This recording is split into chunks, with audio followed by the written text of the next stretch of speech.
நாம கேட்டது கிடைச்சிச்சுன்னா சந்தோஷம், கேட்டது கிடைக்கலன்னா ரெட்டிப்பா சந்தோஷம். நம்ம அல்லாட்ட ஒண்ணு கேட்டான், அல்லா தந்துட்டான், சந்தோஷம். நம்ம கேட்டது கிடைக்கல, ரெட்டிப்பான சந்தோஷம். ஏன்னா முதலாவது என் விருப்பம், இரண்டாவது என் ரப்பின் விருப்பம். முதலாவது உள்ளது என் விருப்பம், நான் கேட்டேன் தந்துட்டான். ஆனால் நான் கேட்டது தரல, ரெட்டிப்பான சந்தோஷம். என்னது? என் ரப்பின் விருப்பம். சுப்ஹானல்லாஹ், எவ்வளவு உயர்ந்த வார்த்தை.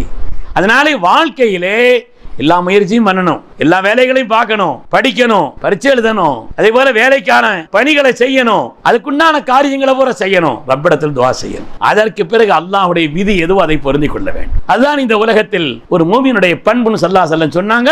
நஷ்குரு அலர் ரஹா வ நஸ்பிரு அலல் பலா வ நர்லா பில் கலா. அல்லாஹ் தந்த நியாமத்துக்கு நன்றி செலுத்துவோம், சோதனைகளில் பொறுத்துக்கொள்வோம். அதே போல் அல்லாஹ்வுடைய விதியை நாங்கள் ஏற்றுக்கொள்வோம், பொருந்திக் கொள்வோம்.